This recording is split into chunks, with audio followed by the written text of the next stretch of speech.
Hi buddies, இன்றைய காணொலியில் தமிழ்நாட்டினுடைய தென்னிந்தியாவின் மான்செஸ்டர் என அழைக்கக்கூடிய கோயம்புத்தூருக்கு அருகாமையில் நடந்த ஒரு அதிபயங்கர அமானுஷ நிகழ்வை பற்றி தாங்க முழுமையாக பார்க்க போகிறோம். இன்றைய காணொலியும் கொஞ்சம் கூட சுவாரஸ்யம் மற்றும் த்ரில்லிங் குறையாமல் நீங்கள் அப்படியே எதிர்பார்க்கலாங்க. இதுபோல உங்களுடைய வாழ்க்கையிலும் ஏதாவது அமானுஷ நிகழ்வுகள் நடந்துச்சுன்னா இந்த மின்னஞ்சலுக்கு ஷேர் பண்ணலாங்க. ஒருவேளை அது கஷ்டமாக இருந்துச்சுன்னா கீழே டிஸ்கிரிப்ஷனில் இன்ஸ்டாகிராம் லிங்க் கொடுத்துருக்கேங்க. அதில் போயிட்டு ஃபாலோ கொடுத்துட்டு வாய்ஸ் நோட்டாக கூட ஷேர் பண்ணலாங்க. இது வரைக்கும் நம்மளுடைய சேனலை சப்ஸ்கிரைப் பண்ணாமல் பார்த்துட்டு இருந்தீங்கன்னா சப்ஸ்கிரைப் பண்ணிட்டு பக்கத்தில் இருக்கக்கூடிய பெல் பட்டனையும் சேர்த்து கிளிக் பண்ணிக்கோங்க. நான் உங்கள் Afsar. Welcome to Afsar investigation.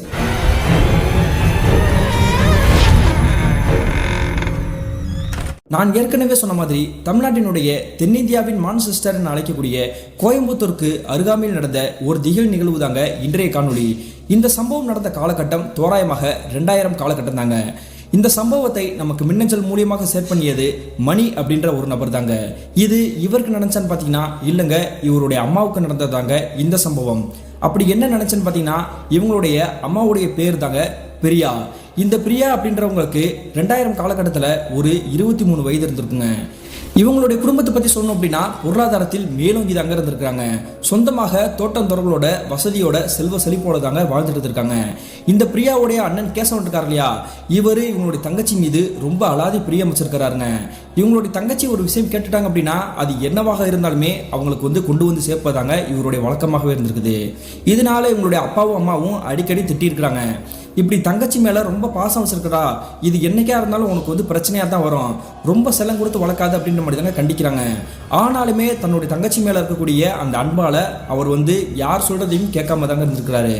இப்படி இருக்கக்கூடிய சூழ்நிலையில் தான் இந்த பிரியாவுன்ற பெண்மணிக்கு திருமண வயதாயிருச்சு, நம்ம ஒரு திருமண வரன் தேடலாம் அப்படின்ற மாதிரி தாங்க திருமண வரன் பார்க்குறாங்க. இவங்க பார்க்கக்கூடிய அந்த மாப்பிள்ளையுமே ஒரு நல்ல வசதியாக இருக்கக்கூடிய ஒரு குடும்பத்தை சேர்ந்தவங்க தாங்க. அதே மாதிரியே ஒரு நாள் குறித்து அந்த மாப்பிள்ளை வீட்டுக்காரங்க இந்த பிரியாவை பார்த்து நல்லா விசாரிச்சுட்டு போகிறாங்க. பொண்ணையும் பிடிச்சி போயிருச்சுங்க, பொண்ணுக்கு மாப்பிள்ளையும் பிடிச்சி போயிருச்சு. இப்படி இவங்க எல்லாரும் கிளம்பி போய் கிட்டத்தட்ட ஒரு வார காலகட்டத்திற்கு பிறகு இந்த பிரியா அப்படின்ற பெண்மணி என்ன பண்ணுறாங்கன்னா இவங்களுடைய அண்ணன் கிட்ட ஒரு விஷயம் சொல்கிறாங்க.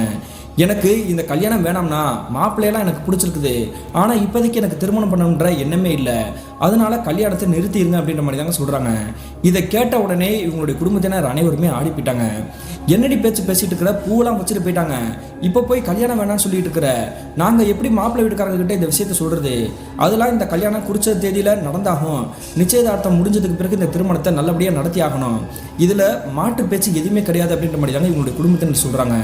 அந்த நேரத்தில் இந்த பிரியான்ற பெண்மணி தலையிலே அடிச்சுக்கிட்டு நான் தெரியாதனமாக இந்த கல்யாணத்துக்கு ஒத்துக்கிட்டது என் தப்பு தான் அப்படின்னு மாதிரி தாங்க ஓன் அழுதுட்டு அவங்களுடைய வீட்டில் இருக்கக்கூடிய ஒரு ரூமை பூட்டிட்டு உள்ளுக்குள்ளேயே உட்காந்துருக்காங்க.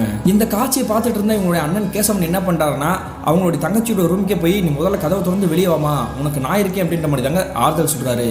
அதே மாதிரி இவங்களுடைய தங்கச்சி அழுதபடியே வெளியே வரக்கூடிய அந்த காட்சியை பார்த்துட்டு பிறகு இவங்களுடைய அப்பா அம்மா கிட்ட ஒரு முக்கியமான விஷயம் சொல்கிறாரு.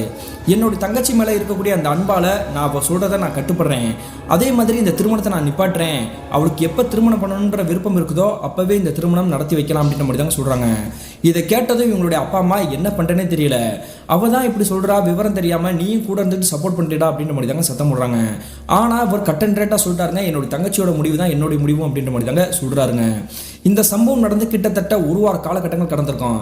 இந்த பிரியான்ற பெண்மணி இந்த திருமணத்தை நிறுத்துவதற்கான காரணம் என்னன்னு பார்த்தீங்கன்னா அவரை மாப்பிள்ளையோ அல்லது வேற எந்த ஒரு காரணம் கிடையாதுங்க. அதே கிராமத்தை சேர்ந்த பூபதி அப்படின்ற ஒரு நபர் இந்த பிரியான்ற பெண்மணி காதலிச்சுட்டு இருந்திருக்காங்க. அந்த பூபதி அப்படின்றவர் நான் ஏற்கனவே சொன்ன மாதிரி இவருடைய கிராமத்தை சேர்ந்தவர் தாங்க.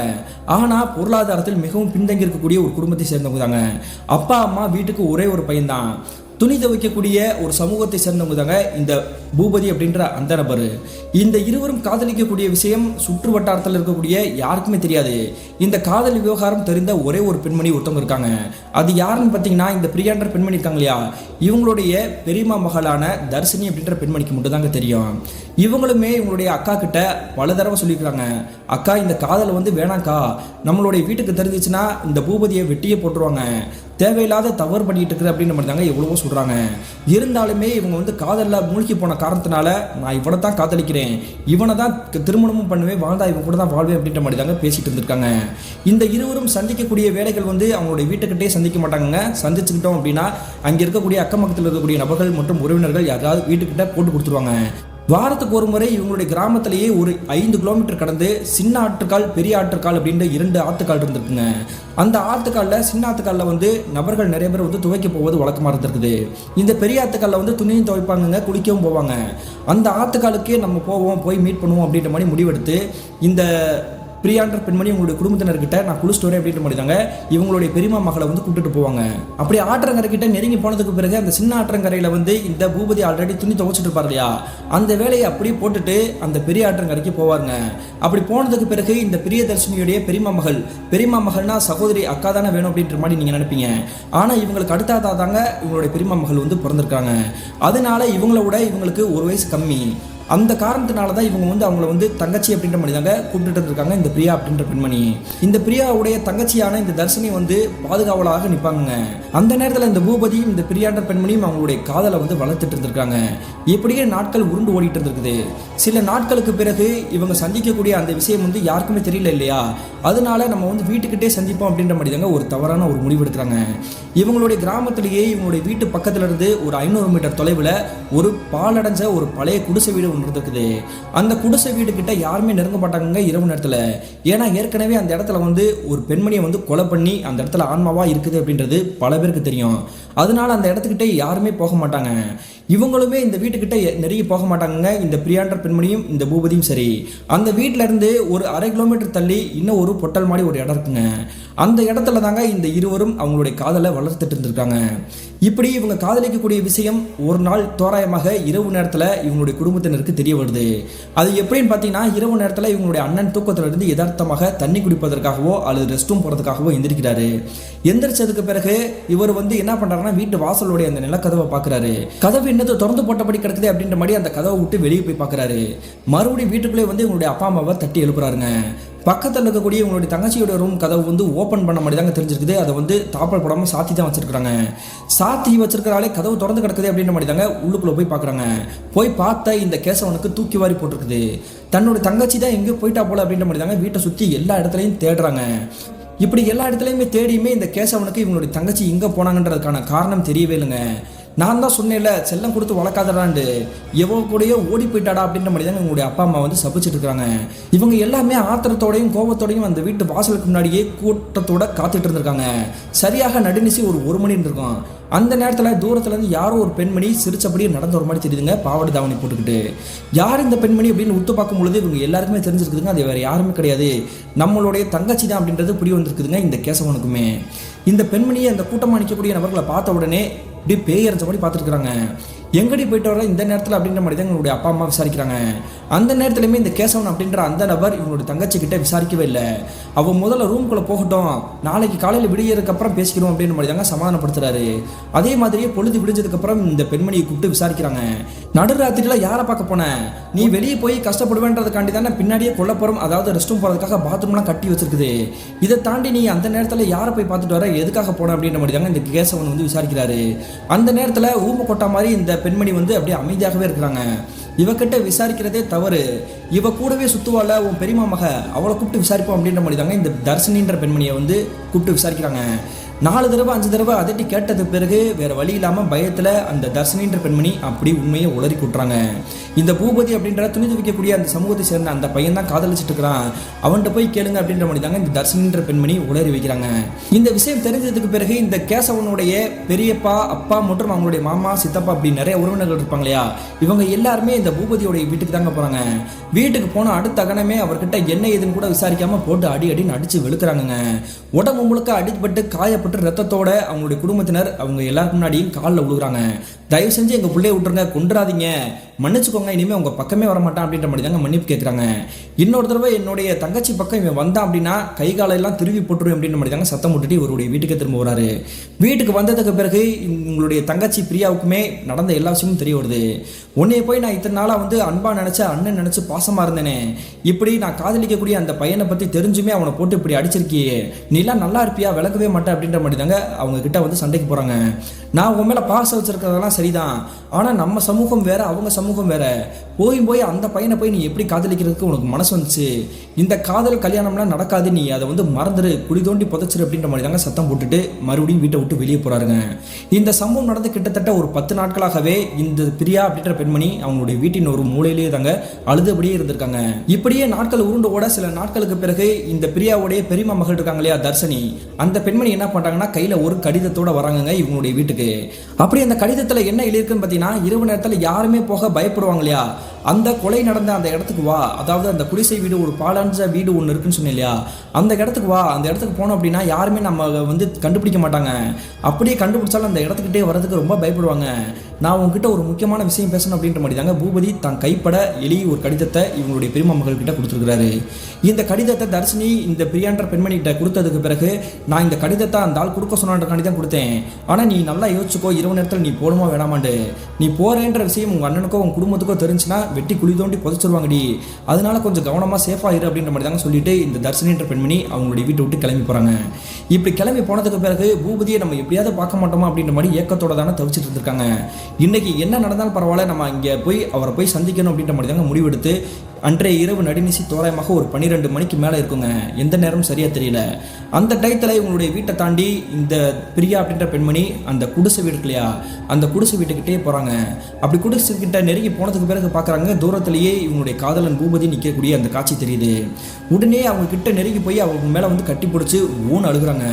நம்ம காதலை வந்து நம்மளுடைய குடும்பத்தினர் இருவருமே வந்து சேர்த்து வைக்க மாட்டாங்க, உங்கள் வீட்டில் உங்களுடைய அப்பா அம்மா ரொம்ப பயப்படுறாங்க, எங்கள் வீட்டில் என்னுடைய அண்ணனே என்னை வந்து வெட்டி போட்டுருவேன் அப்படின்ற மாதிரி மிரட்டுறான், தயவு செஞ்சு என்னை எங்கேயாவது கூட்டிகிட்டு ஓடி போயிரு, இல்லைன்னா அவங்களே நம்மளை வந்து கொண்டுருவாங்க, நம்ம காதல் சேராதரா அப்படின்ற மாதிரி தாங்க ஓன் அழுகுறாங்க. இந்த காட்சியை பார்த்துட்டு இருக்கும் பொழுதே இவங்க கூட இருக்கக்கூடிய அந்த பூபதி அப்படின்ற காதலன் வந்து என்ன பண்ணுறாருன்னா, நீ எதுக்குமே கவலைப்படாத, நாளை இரவே நம்ம வந்து இந்த ஊரை விட்டே ஓடி போயிடுவோமா, நீ தயங்காமலும் பயப்படாமல் நீ இந்த இடத்துக்கு நேரடியாக நீ கிளம்பி வந்துரு, நம்ம இந்த இடத்துல இருந்து நம்ம கிளம்பி போயிடுவோம் அப்படின்ற மாதிரி தாங்க சொல்லியிருக்கிறாரு. இந்த சம்பவம் நடந்துட்டு இருக்கக்கூடிய அதே வேளையிலேயே இந்த பிரியாவுடைய அண்ணன் இருக்கார்லையா கேசவன், அவருக்கு சந்தேகம் எழுந்து அவருடைய வீட்டு வாசல் கதவு திறந்திருக்கிறத பார்த்துட்டு எந்திரிச்சு எல்லாரையும் வந்து எழுப்பி விட்டுருக்காருங்க.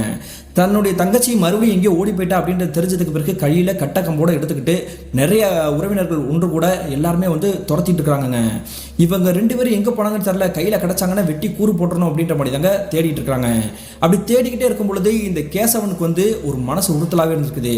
சிறிய வயதுல இருந்தே தன்னுடைய தங்கச்சி எது கேட்டாலும் நம்ம வாங்கி கொடுத்துருக்குறோமே, ஆனா அவ வந்து பெருசா எதுக்குமே ஆசைப்பட்டதில்லை. இப்ப இந்த பூபதி அப்படின்ற அந்த வாலிபர் மேல காதலிக்கிறேன் அப்படின்ற மாதிரி ஆசைப்படுறா, நம்ம பேசாம அந்த காதலை வந்து சேர்த்து வைக்கலாமா அப்படின்ற மாதிரி தாங்க அவர் வந்து யோசிக்கிறாரு. அந்த நேரத்தில் உங்களுடைய குடும்பத்தினர் அதெல்லாம் நடக்கவே நடக்காது, நீ இந்த மாதிரி ஒரு தவறு மட்டும் செஞ்சிடாது அப்படின்ற மாதிரி தாங்க சொல்றாங்க. அப்படியே பேசினாலுமே இந்த கேசவன் அவர் பிடிச்சபடியிலாங்க நிற்கிறாரு. இங்க யார் என்ன தடுத்தாலும் யார் என்ன பேசினாலும் எனக்கு கவலையே கிடையாது, என்னுடைய தங்கச்சியுடைய வாழ்க்கை நல்லபடியாக அமையணும், அதுதான் எனக்கு முக்கியம் அப்படின்ற மாதிரி தாங்க முடிவெடுக்கிறாரு.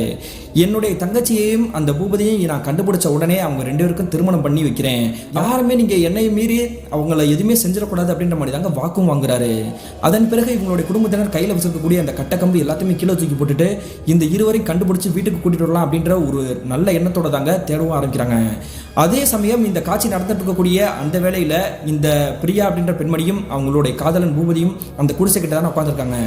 அந்த இடத்தை சுற்றியும் முட்கள் புதர்களாக மண்டி போய் கிடக்குதுங்க கருவேல மரங்களோட சேர்ந்து. திடீர்னு யாரோ ஒரு பெண்மணி ஆங்காரமாக அழுகக்கூடிய சத்தம் கேட்குது. இந்த சத்தம் கேட்ட உடனேயே இந்த பிரியா அப்படின்ற பெண்மணிக்கு ஞாபகம் வந்திருக்குதுங்க, நம்ம எந்த இடத்துல இப்போ நம்ம உட்காந்துருக்கோம் அப்படின்றது. அதாவது கிட்டத்தட்ட ஒரு 5 வருடங்களுக்கு முன்னாடி அந்த குடிசை வீடு இல்லையா, அந்த குடிசை வீட்டில் முனியம்மா அப்படின்ற ஒரு பெண்மணி அவங்க தன்னந்தனிமையில் வாழ்ந்துட்டு இருந்திருக்காங்க. அந்த பெண்மணியை ஒரு சில நபர்கள் வந்து கொலை பண்ணி அதே இடத்துலயே வந்து பிணமாக போட்டு போயிருக்காங்க. அந்த சம்பவம் நடந்ததுல இருந்து இந்த முனியம்மான்ற பெண்ணினுடைய ஆன்மா அதே வீட்டிலே வலம் வருவதாக நிறைய பேர் பார்த்துருக்கதாகவும் சொல்றாங்க. அதனால இரவு நேரத்தில் அந்த ஆன்மா உக்கிரமாக இருக்கும், இந்த பக்கமே போகக்கூடாது அப்படின்ற மாதிரி தாங்க போகாமலே இருந்திருக்காங்க. இப்போ இந்த இடத்துல இவங்க இருக்கக்கூடிய அந்த சூழ்நிலையில் யாரோ ஒரு பெண்மணி ஆங்காரமாக அழுகக்கூடிய சத்தம் கேட்ட உடனே 2 பேருமே மிரண்டு போயிறாங்க. இவங்க 2 பேருமே நின்று யோசிச்சுட்டே இருக்கும் பொழுது இந்த இருவருடைய கண்களில் வாழ்க்கையில் கற்பனை பண்ண முடியாத காட்சி கண்கள் முன்னாடி தத்ரூபமாக தெரியுது. அப்படி என்ன நடந்திருக்குன்னு பார்த்தீங்கன்னா, அந்த வீட்டுக்கு பின்புறமாக யாரோ ஒருத்தவங்க மூச்சு அடிக்கிற மாதிரி தாங்க சத்தம் கேட்குது. அந்த மாதிரி தாங்க கொஞ்சம் விகாரமாக கேட்டிருக்குது. இந்த சத்தம் கேட்ட உடனே இந்த இருவரும் ஒருவர் கையை பிடிச்சபடி மெல்லமாக பயத்தோடையே அந்த வீட்டுக்கு பின்னாடி எட்டி பார்க்குறாங்க. எட்டி பார்க்கும் பொழுது ஏற்கனவே இறந்து போன அந்த முனிமான்ற பெண்மணி இருக்காங்க இல்லையா, அதே பெண்மணி தத்துரூபமாக ஒரு மஞ்சள் நிற புடவையில அப்படியே ஆக்ரோஷமா உடம்பு முழுக்க ரத்த காயத்தோட அப்படியே உத்து வெறிச்சு பார்த்துட்டு இருக்காங்க. அந்த பெண்ணினுடைய உருவம் தான் இங்கே நிற்கிது அப்படின்றது தெரிஞ்ச உடனே இந்த இருவரும் தட்டு தடுமாறி அந்த இடத்த தாண்டி ஓட்டம் பிடிக்க ஆரம்பிக்கிறாங்க. நம்ம இப்படி வந்து அந்த பேய்க்கு பயந்து ஓடிட்டு இருக்கிறோம், உங்களுடைய அண்ணனும் வேற யாரும் பார்த்துட்டாங்கன்னா நம்மளை கொண்டுருவாங்களே, நம்ம என்ன பண்றது அப்படின்ற மாதிரி தாங்க ஏகப்பட்ட குழப்பத்தோடையே 2 பேரும் தட்டு தடுமாறி ஓடிட்டு இருக்காங்க. அப்படி ஓடிக்கிட்டே இருக்கும் பொழுது இவங்க நிற்கக்கூடிய திசையில இருந்து திடீர்னு இந்த பூபதி இருக்கார் இல்லையா, அவருடைய கழுத்தை சேர்த்து ஏதோ ஒன்று ஓங்கி அடிச்ச மாதிரி தாங்க தெரியுது. அடிச்ச அடுத்த நிமிஷமே அப்படியே பூபதி வந்து இவங்களுடைய கையை பிடிச்சிருக்காங்க இல்லையா, இந்த பிரியான்ற பெண்ணினுடைய கையை அப்படியே விட்டுட்டு தட்டு தட்டு மாதிரி சுருண்டு போய் வேற ஒரு இடத்துல போய் விழுகிறாருங்க. என்னடா ஆச்சு அப்படின்ற மாதிரி தாங்க இந்த பூபதியை பார்த்துட்டு இந்த பிரியான்ற பெண்மணி திரும்புறாங்க. திரும்பின அடுத்த கணமே இவங்களுடைய கண்ணத்தை சேர்த்து யாரோ ஒரு பெண்மணி பலார்னு அரைஞ்ச மாதிரி தான் தெரியுது. அப்படியே அதே இடத்துல சுருண்டு மயக்கம் விட்டு விழுகிறாங்க. இந்த இருவரும் ஒருவர் பார்த்தபடியே வேற ஒரு திசையில வந்து அப்படியே மயக்கம் விட்டு விழுந்துட்டு இருக்கிறாங்க. கொஞ்ச நேரத்துக்கு பிறகு இவங்களை தேடி வந்திருக்கக்கூடிய உறவினர்கள் எல்லாருமே ஒருவேளை அங்கே தான் இருப்பாங்க அப்படின்றத கண்டுபிடிச்சு இந்த முனியம்மா கொலையான இடத்துக்கே வந்திருக்காங்க. அப்படி கொலையான இடத்துக்கு வந்ததுக்கு பிறகு தூரத்திலே இந்த இருவரும் மயங்க போட்டு கிடக்குறாங்க இல்லையா, அவங்கள பார்த்த உடனே ஐயோ என்னாச்சுன்னு தெரியல அப்படின்ற மாதிரி தாங்க இந்த இருவரையும் கைத்தாங்கலாம் தூக்குறாங்க. தூக்கிக்கிட்டு இவங்களுடைய வீட்டுக்கு கிட்ட நெருங்கி வந்ததுக்கு பிறகு இந்த பிரியான்ற பெண்ணினுடைய முகத்துல தண்ணி அடிச்சு எழுப்புறாங்க. தண்ணி அடிச்சு எழுப்பின அடுத்த நிமிஷமே பேயரைச்ச மாதிரி அப்படியே உத்து வெறிச்சு பார்த்துருக்காங்க. அதே கணத்துல இந்த பூபதி இருக்கார் இல்லையா, அவருடைய குடும்பத்தினருக்கும் விஷயம் தெரிந்து அவங்களுமே இந்த கேசவனுடைய வீட்டுக்கிட்ட நெருங்கி வந்துட்டாங்க. அவருடைய முகத்துல தண்ணி அடிச்சு எழுப்பிட்டு இருக்கும் பொழுதே அனைவருக்கும் தூக்கி வாரி போட்டிருக்குது. என்ன நடந்திருக்குன்னா, இந்த பூபதி டக்குன்னு தூக்கத்துல இருந்து முழிக்கிறார் இல்லையா, முழிச்ச உடனே ஃபிக்ஸ் வந்த மாதிரி, அதாவது காக்கா வலிப்புன்னு சொல்லுவாங்க இல்லையா, அந்த மாதிரி தாங்க வலிப்பால துடிக்க ஆரம்பிக்கிறாரு. கையில இவங்க என்னென்னமோ இரும்பு கம்பி அல்லது சாவி எதோ கொடுத்து பார்க்குறாங்க. என்ன கொடுத்தாலும் அவருக்கு வந்து அந்த ஃபிக்ஸ் வந்து நிற்கிற மாதிரி தெரியல. கொஞ்ச நேரத்திலேயே வாயில நுரத்தலனபடி அவருடைய உயிர் வந்து பிரிஞ்சு போயிருக்குதுங்க. இந்த காட்சியை பார்த்துருக்கக்கூடிய ஒட்டுமொத்த நபர்களுமே கதி கலங்கி போயிட்டாங்க. தன்னுடைய தங்கச்சி வந்து காதலிக்கிறா, அவள் காதலனை வந்து நம்ம எப்படியாவது சேர்த்து வச்சலாம் நினைச்சோமே, அத்தனையிலுமே மண்டலி போட்ட மாதிரி அந்த ஆன்மா பண்ணிருச்சு அப்படின்ற மாதிரி தாங்க அனைவருமே ஊன் அழுதுட்டு இருக்கிறாங்க. ஆனா இந்த சம்பவம் எல்லாமே நடந்துட்டு இருக்கும் பொழுது இந்த பிரியான்ற பெண்மணி இந்த கேசவனுடைய தங்கச்சி இருக்காங்க இல்லையா, அவருடைய காதலன் வந்து இறந்து போயிட்டாரு அப்படின்றது கூட தெரியாம பித்து பிடிச்ச மாதிரி தாங்க உட்காந்துருக்காங்க.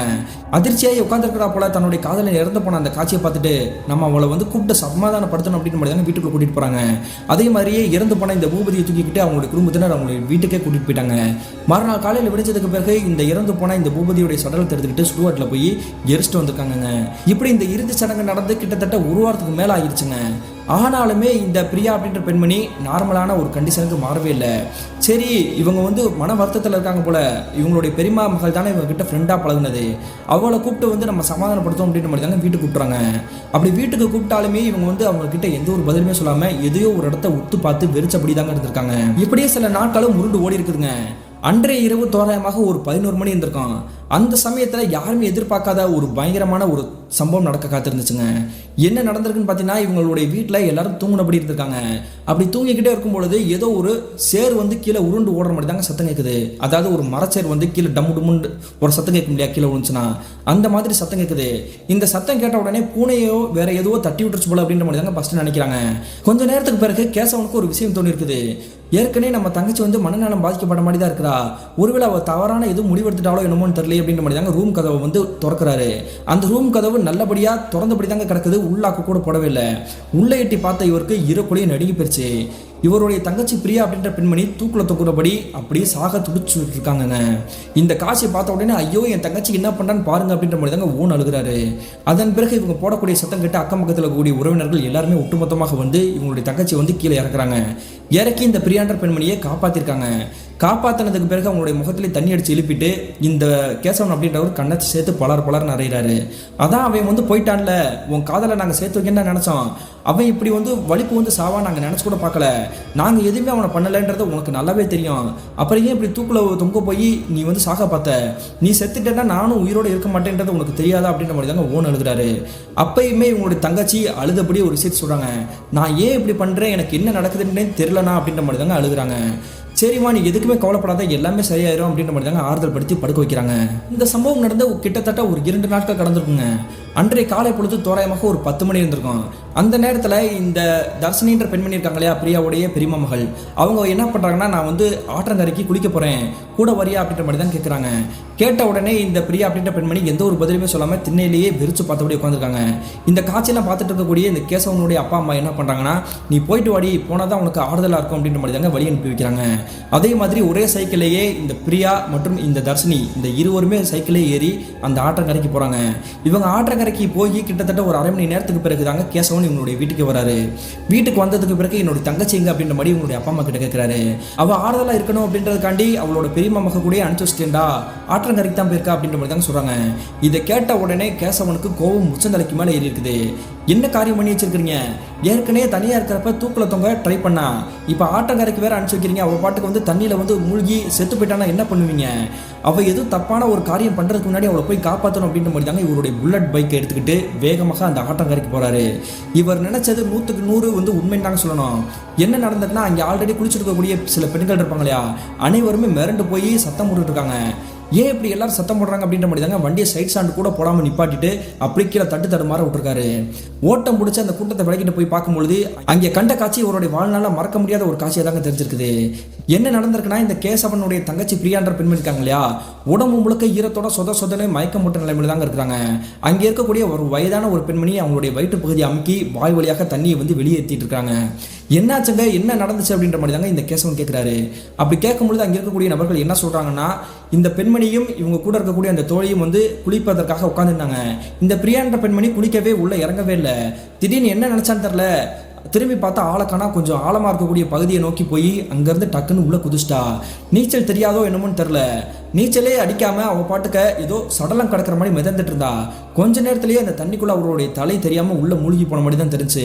ஏதோ தவறா நடந்துரும் அப்படின்னு பயந்து தான் நாங்க உள்ள போய் அவளை வந்து காப்பாற்றணும் ஐயா அப்படின்ற மாதிரி தாங்க சொல்றாங்க. இதை கேட்ட உடனே இவருக்கு உசுரே நின்று போச்சுங்க. தன்னுடைய தங்கச்சி தவறான முடிவு எடுத்துருவா அப்படின்றத நினைச்ச மாதிரியே பண்ணிட்டாலே அப்படின்ற மாதிரி தாங்க நினைச்சுக்கிட்டு இவங்களுடைய தங்கச்சியும் இவங்களுடைய பெரியம்மா மகள் ஒட்டுமொத்தமாக அந்த பைக் எடுத்துக்கிட்டு இவங்களுடைய வீட்டுக்கே வந்து சேர்ந்துருக்காங்க. இதுக்கப்புறம் இது வந்து சாதாரண ஓடக்கூடாது, இது மனநலம் பாதிக்கப்பட்ட மாதிரி தெரியல, ஏதோ ஒரு ஆன்மா ஆண்டி இருக்கிற மாதிரி தெரியுது அப்படின்ற மாதிரி தாங்க ஒரு கோடாங்கி கிட்ட கூட்டிட்டு போய் காட்டுறாங்க. அப்படி கோடாங்கி கிட்ட கூட்டிட்டு போய் காட்டின உடனே அங்கே இருக்கக்கூடிய கோடாங்கி உடுக்க எடுத்து அடிக்க ஆரம்பிக்கிறாங்க.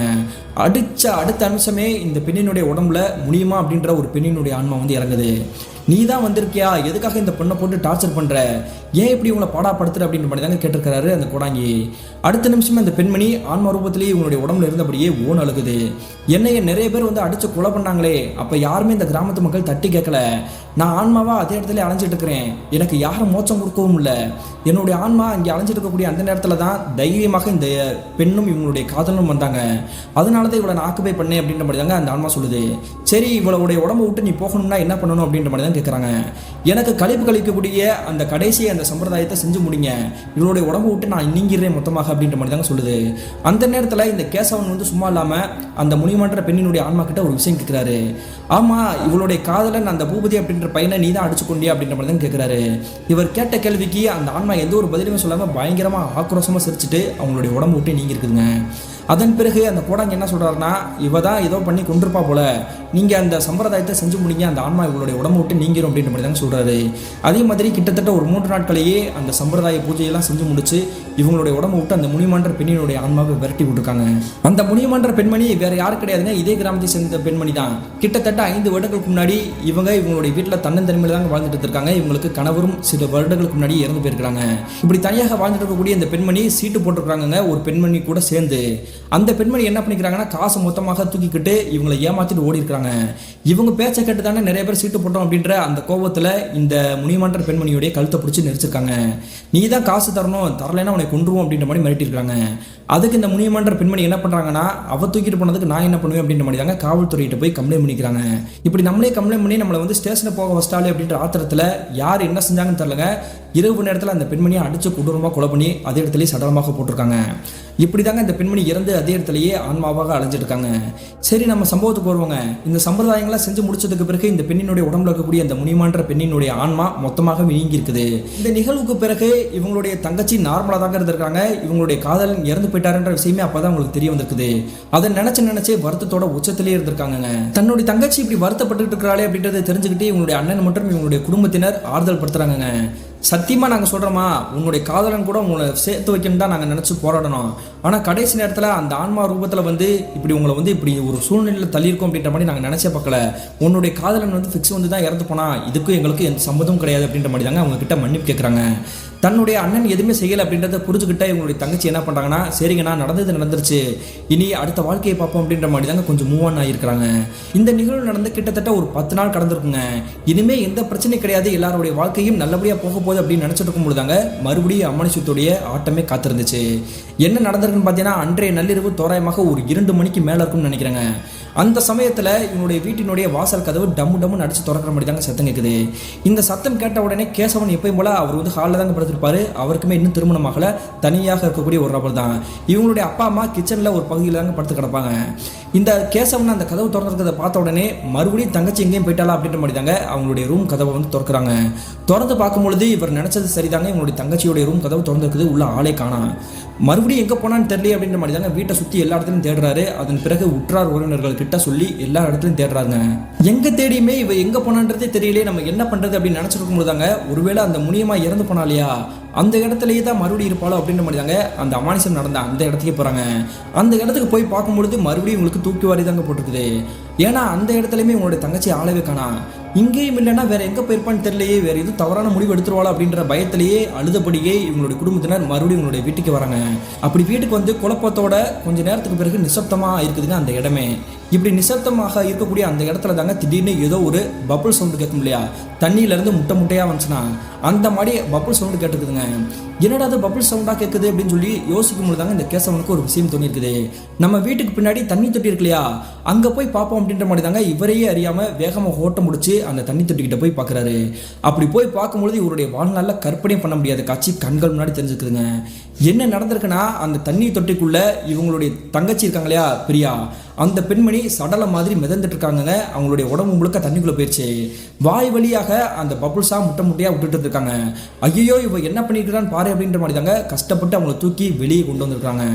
கொஞ்ச நேரத்துக்கு பிறகு அவங்கள வந்து எழுப்பி அவங்களுடைய முகத்தில் இருக்கக்கூடிய வாயில் இருக்கக்கூடிய தண்ணி எல்லாமே வெளியே எடுத்திருக்காங்க. அதன் பிறகு அவங்க இயல்பானதுக்கு பிறகு என்னடி இப்படி பண்ணிட்டா அப்படின்ற மாதிரி தான் கேட்குறாங்க. எனக்கு என்ன நடந்துச்சுன்னே தெரியவே இல்லை அப்படின்ற மாதிரி தாங்க மறுபடியும் அவங்க வந்து சொல்லியிருக்காங்க. இது முனியமன்ற பெண்ணினுடைய ஆன்மாவா அல்லது வேற எதுமான்னு தெரியாம மறுநாள் காலையில அதே கோடங்கி கிட்ட கூட்டிட்டு போறாங்க. அப்படி கோடங்கி கிட்ட கூட்டிட்டு போய் உடுக்கி அடிக்க ஆரம்பிச்சதுக்கு பிறகுமே இவங்களுடைய உடம்புல இருந்து எந்த ஒரு ஆன்மாவும் வெளியே வர மாதிரி தெரியல. இவங்களுடைய உடம்புல எந்த ஒரு ஆன்மாவும் இல்லப்பா, அவங்களுக்கு வந்து பேயெல்லாம் பிடிக்கல, அவங்க ஏதோ மன வருத்தத்தில் இருக்கிறதுனால தான் இந்த மாதிரிலாம் செஞ்சுட்டு இருக்கிறாங்க அப்படின்ற மாதிரி தாங்க அந்த கோடாங்கி சொல்லி வழி அனுப்புறாரு. ஆனால் இவங்களுடைய வீட்டில் இன்னும் ஒரு அமானுஷம் காத்திருந்துச்சு அப்படின்றது அன்றைய இரவு தாங்க இவங்களுடைய குடும்பத்தினருக்கே தெரிய வச்சிச்சு. அப்படி என்ன நடந்திருக்குன்னு பார்த்தீங்கன்னா, 2வது நாள் இரவு நடுநிசி தோராயமாக ஒரு 1 மணிக்கு மேலே இருந்துக்குங்க. அந்த நேரத்தில் இவங்களுடைய வீட்டில் தூங்கிக்கிட்டு இருக்கும் பொழுதே இவங்களுடைய வீட்டுக்கு வந்து அக்கம் பக்கத்தில் இருக்கக்கூடிய ஒரு சில உறவினர்களாக இருக்காங்க இல்லையா, அங்கேருந்து ஒரு வயதான பாட்டி இவங்களுடைய வீட்டில் வந்து தங்க வந்திருக்காங்க. அந்த பாட்டிக்கு திடீர்னு இருமல் வந்திருக்குது. இருமல் வந்தது காரணத்தினால யாரையும் எழுப்பக்கூடாது, நம்மளே போய் தண்ணி குடிப்போம் அப்படின்னு எந்திரிச்சு அவங்களுடைய வீட்டில் இருக்கக்கூடிய அந்த கிச்சன் கிட்ட நெருங்கி போகிறாங்க. அப்படி நெருங்கி போய் பார்க்கும்பொழுது இவங்களுடைய வாழ்நாளில் கற்பனை பண்ண முடியாத காட்சி கண்கள் முன்னாடி தத்ரூபமாக தெரியுதுங்க. என்ன நடந்திருக்குன்னு பார்த்தீங்கன்னா, ஒரு மனிதன் இறந்து போகக்கூடிய அந்த தருவாயில் எப்படி இருந்தானோ அதே ரூபத்திலான அந்த ஆன்மா தெரியும். ஆனால் அந்த கிச்சன் கிட்ட ஏதோ ஒரு விலங்கு உருவத்தில் உட்காந்து மோசமான உடம்பு முழுக்க முடியோடு இருக்கிற மாதிரி தாங்க இவங்களுடைய கண்களுக்கு தெரிஞ்சிருக்குது. வான உயரத்துக்கு இருக்கக்கூடிய இந்த உருவம் மடக்கி குத்த வச்சு உட்காந்துருக்குது, இது என்னவா இருக்கும் அப்படின்ற மாதிரி தாங்க மிரண்டு போயிட்டாங்க. கொஞ்ச நேரத்திலேயே இவங்களுக்கு வந்து அப்படியே நெஞ்சு வலி வந்து அங்கேயே சுருண்டு விழுந்துருக்காங்க. அந்த நேரத்தில் இவங்களுடைய வீட்டுக்கு வெளியே யாரோ ஒரு குடுகுடுப்பைக்காரர் வந்து நடந்து போகிற மாதிரி தாங்க தெரியுது. இந்த சத்தம் கேட்ட உடனே இந்த கேசவன் எந்திரிச்சு அவங்களுடைய வீட்டு வாசலுக்கு முன்னாடி இருக்கக்கூடிய ஜன்னல் திறந்து பார்க்குறாரு. எல்லாரும் வீட்டுக்கிட்டே வாங்க சொல்லிட்டு போயிட்டு இருக்கிறாங்க. இவருடைய வீட்டை தாண்டி எதுவுமே சொல்லாமல் போயிட்டு இருக்கிறாருங்க. என்னடா அது இந்த குடுகுடுப்பக்காரர் எதுவுமே சொல்லாமல் போயிட்டு இருக்கிறாரு அப்படின்ற மாதிரி தாங்க வீட்டு வாசல் கதவை திறக்கிறாரு. திறந்த அந்த நேரத்தில் அந்த குடுகுடுப்பக்காரர் இவரை பார்த்த உடனே 3 தடவை எச்சிலி காரி துப்பிட்டு அவர் பாட்டுக்கு வேக வேகமாக விரைந்து நடந்து போயிட்டு இருக்கிறாரு. எதுவுமே சொல்லாமல் நம்மளை பார்த்து எச்சி துப்பி போயிட்டு இருக்கிறாரு, இவர் சும்மா விடக்கூடாது அப்படின்னு மாதிரி தாங்க இந்த கேசவன் பின்னாடியே ஃபாலோ பண்ணி போகிறாரு. ஒரு கட்டத்துக்கு பிறகு ஓட்டம் முடிச்ச அந்த நபரோட சட்டையை பிடிச்சி இழுக்கிறாருங்க. என்னையா நானும் பார்த்துட்டே இருக்கிறேன், எங்கள் வீட்டை தாண்டி எதுவுமே குறி சொல்லாமல் போயிட்டு இருக்கிற, எதுக்காக எச்சில் துப்பிட்டு போயிட்டு இருக்கிற அப்படின்னு சொல்லும்பொழுது அந்த குடுகுடுப்பைக்காரர் சொல்லக்கூடிய விஷயத்தை கட்டி இவருக்கு தூக்கி வாரி போட்டுருக்குதுங்க. நீ முதல்ல இந்த இடத்துல இருக்காத தம்பி, உன் வீட்டுக்குள்ள புனவாசம் அடிக்குது, உன் வீட்டில் இப்போ ஒரு மரணம் நடந்திருக்கணும், நீ யார் அங்கே இருந்திருந்தேன்னா அந்த உயிரை நீ காப்பாற்றிருப்ப, நீ அதை தாண்டி என்னை வந்து இப்படி வந்து தடுத்து நிப்பாட்டிட்டியேடா, இனி யாரா அந்த வீட்டில் வந்து ஒரு துக்க சம்பவம் நடந்திருக்கணும், இது மட்டும் இல்லை இனி அடுத்தடுத்து நடக்க போகிறது எல்லாமே மரண போல சத்தம் தான் இந்த வீட்டில் கேட்க போகுது, தயவு செஞ்சு என்னை விட்டு நான் போகணும் அப்படின்ற மாதிரி தாங்க வெறி பிடிச்ச மாதிரி ஓட்டம் பிடிக்கிறாருங்க. இந்த காட்சியை பார்த்து கொலை நடுங்கினபடி இருக்கக்கூடிய கேசவன் மறுபடியும் வேகமாக ஓட்டம் பிடிச்சி இவருடைய வீட்டுக்கே வராருங்க. வீட்டுக்குள்ள வந்து நுழைஞ்சு பார்க்கும் பொழுது இவருக்கு மறுபடியும் மறக்க முடியாத ஒரு காட்சி தாங்க தட்டுப்பட்டு இருக்குது. என்ன நடந்திருக்குன்னா, இவங்களுடைய வீட்டு அந்த கிச்சன் பக்கத்திலேயே ஒரு வயதான பாட்டி வந்து விழுந்து கிடக்கிற மாதிரி தெரியுது. அதாவது ஒரு உருவத்தை பார்த்து ஒரு பெண்மணி வந்து வயதான பெண்மணி மயக்கம் போட்டு விழுந்து கிடந்தாங்க இல்லையா, அந்த பெண்மணி தாங்க இந்த கேசவன் பார்க்குறாரு. பக்கத்தில் போய் பாட்டிமா எந்திரிங்க எந்திரிங்க அப்படின்ற மாதிரி தாங்க முகத்தில் தண்ணி அடிச்சு எழுப்புறாரு. அப்படி தண்ணி அடிச்சதுக்கு பிறகு அந்த பெண்மணி டக்குன்னு முழிச்சு இவங்களை வந்து பார்க்குறாங்க. அதன் பிறகு தாங்க அவங்களுடைய கண்களால் கண்ட அந்த அமானுஷமான காட்சியை இந்த கேசவனுக்கு முன்னாடியே சொல்கிறாங்க. உடனே எல்லாரும் வாங்க அப்படின்னு சொன்னதுக்கு பிறகு இந்த கேசவனுடைய அப்பா அம்மா எல்லாருமே வெளியே வர்றாங்க. அந்த நேரத்துலையுமே இவங்களுடைய தங்கச்சி வந்து வெளியே வரவே இல்லை. அந்த சமயத்தில் அந்த படுக்கையில் கிடக்கக்கூடிய அந்த பாட்டி வந்து என்ன சொல்கிறாங்கன்னா, உன் தங்கச்சியோடைய உடம்புல தாண்டா அப்படின்ற மாதிரி தாங்க சொல்ல வராங்க. அப்படி சொல்லிகிட்டே இருக்கும் பொழுதே அவங்களுடைய உயிர் பிரிஞ்சு போயிருக்குது. அந்த குடுகுடுப்பைக்காரர் சொன்ன மாதிரியே இங்கே ஒரு மரணம் நடந்துருச்சு அப்படின்ற மாதிரி தாங்க அனைவரும் கதிகலங்கி போயிட்டாங்க. மறுநாள் காலையில் விடிஞ்சதுக்கு பிறகு இந்த பாட்டியோட வீடு வந்து இவங்களுடைய வீட்டை தாண்டி ஒரு 5 வீடு தள்ளி தாங்க இருக்குது. ஆனால் இவங்களுடைய வீட்டில் தானே இறந்து போனாங்க, இங்கேயே அதுக்கான இறுதி சடங்கு எல்லாமே நடக்கட்டும் அப்படின்ற மாதிரி தாங்க அந்த துக்க நிகழ்வு அவங்களுடைய வீட்டிலேயே நடந்திருக்குது. அதன் பிறகு அந்த வயதான பெண்ணினுடைய சடலத்தை எடுத்துகிட்டு போய் சுடுகாட்டில் போய் எரிச்சிட்டு வந்திருக்காங்க. இந்த துக்க சம்பவம் நடந்து கிட்டத்தட்ட 3 நாள் கடந்துருச்சுங்க. அதாவது 3ஆம் நாள் காரியம்லாம் முடிஞ்சிருச்சு. இங்கே ஏதோ தப்பாக ஒன்று நடக்குது, இந்த முனிமா ஆவி மட்டும் இல்லாமல் இங்கே வேறு என்னமோ இருக்குது அப்படின்றது இந்த கேசவன் மட்டும் எங்களுடைய குடும்பத்தினருக்கு புரிய வந்துருக்குதுங்க. அதனால மறுபடியும் அந்த கோடாங்கி கிட்டேயே போய் பார்க்கலாம் அப்படின்னு மாதிரி தாங்க இந்த கேசவன் முடிவு எடுக்கிறாரு. தயவு செஞ்சு எங்களுடைய வீட்டுக்கு வரணும் சாமி, என்னுடைய தங்கச்சியோட உடம்புல எந்த ஒரு ஆன்மாவும் இல்லைன்னு சொன்னீங்க, ஆனால் ஒரு குடுகுடுப்பைக்காரர் ஒரு பயங்கரமான ஒரு விஷயத்தை சொல்லிட்டு போனாரு, இன்னும் இந்த வீட்டில் வந்து ஏகப்பட்ட மரணம் நடக்கும் அப்படின்ட்டு எனக்கு ஒன்றுமே புரியல அப்படின்ற மாதிரி தாங்க கேட்குறாரு. நீங்கள் அந்த குடுகுடுப்பைக்காரனே நீங்கள் போய் சந்திக்கலாம், அப்படி இல்லைன்னா ஒரு மாந்திரிவாதியை வந்து நீங்கள் சந்திங்க, எனக்கு தெரிந்த ஒரு மாந்திரிவாதி இருக்காரு, அவரை போய் நீங்கள் சந்திங்க அப்படின்ற மாதிரி தாங்க வேற ஒரு நபரை வந்து இவர் அறிமுகப்படுத்துறாரு.